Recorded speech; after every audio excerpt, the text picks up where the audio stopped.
ഈ അക്രമ രാഷ്ട്രീയത്തെ കുറിച്ച് സ്ഥിരമായി സംസാരിക്കുന്നുണ്ടല്ലോ. അപ്പൊ ഇതിലിപ്പം കുറച്ചു കാലമായിട്ട് പഴയ വീഡിയോ ആയിരിക്കും, ഇപ്പൊ വീണ്ടും ആ വീഡിയോ ഒരു KMCC-ന്റെ പരിപാടിയിൽ SDPക്കാരനെ കൊല്ലണ്ടേ. അല്ല, അതൊക്കെ എന്താന്ന് പറയുക, അതൊക്കെ എന്താ പറയുക, പണ്ടര പുതിയതെന്തെങ്കിലും ഉണ്ടാ പറയാന്ന് പറഞ്ഞിരുന്നു ഒരാൾ. ഇങ്ങനെ തെറി വല്ലാതെ പറഞ്ഞപ്പോൾ ഇതൊക്കെ നമ്മൾ സ്ഥിരം കേൾക്കുന്നതാണ്. പുതിയ എന്തെങ്കിലും തെറി ഉണ്ടെങ്കിൽ പറഞ്ഞു തന്നു. അതുപോലെ ഇതിപ്പോൾ 10 വർഷമായി അവർ എന്താണ് സംഭവം. കുറ്റ്യാടിയിൽ അവിടെ ഒരു SDPIക്കാരൻ നമ്മളെ യൂത്ത് ലീഗുകാരന് ഒരു വലിയ കാരണവും ഒരു സംഗതിയൊന്നുമില്ലാതെ വലിയ സംഘർഷമൊന്നുമില്ലാത്ത സമയത്താണ് അവിടെ അങ്ങനെ ഒരു ഇൻസിഡൻ്റ് ഉണ്ടായി.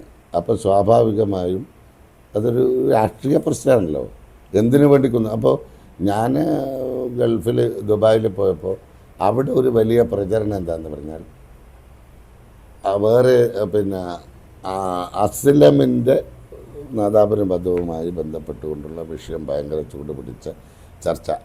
അസ്ലമിനെ കൊന്ന ആളുകളെ കൈകാര്യം ചെയ്യണ്ടേ എന്ന് ചോദിച്ച് ചർച്ച ജനങ്ങളുടെ ഇടയിൽ.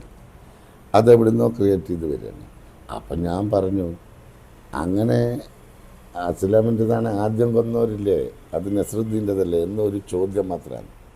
അതാണ് ആദ്യം കൊന്നവരെ കൊല്ലണ്ടേ എന്ന് ചോദിച്ചത് ഇതിൻ്റെ അടിസ്ഥാനത്തിലാണ്. രണ്ടാമത് കൊന്നവരെ ഇത് ചെയ്യണമെന്ന് പറയുമ്പോൾ ആദ്യം കൊന്നവരെന്താ ചെയ്യാന്നുള്ള ഒരു ചോദ്യത്തിൻ്റെ അടിസ്ഥാനത്തിൽ ഞാൻ അന്നത്തെ സാഹചര്യം വെച്ച് അവിടുത്തെ സിറ്റുവേഷൻ വെച്ച് ഞാൻ പറഞ്ഞ ഒരു കാര്യമാണത്.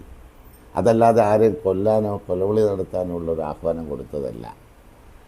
അത് ഞാനത് വിശദീകരിച്ചിട്ടുണ്ട്. കോഴിക്കോടും ഇവിടെയൊക്കെ ഞാൻ പത്രസമ്മേളനം നടത്തി അന്നത് വിശദീകരിച്ചിട്ടുണ്ട്. എന്താണ് അതിൻ്റെ സാഹചര്യം. അതിൻ്റെ ഇതൊരു ക്ലിപ്പിംഗ് മാത്രം എടുത്തിട്ടാണ് കൊടുക്കുന്നത്. അതിൻ്റെ വിഷ്വൽ കംപ്ലീറ്റ് എടുത്താൽ ഞാൻ പറഞ്ഞത് എന്താണെന്നുള്ളത് ബോധ്യമാവും.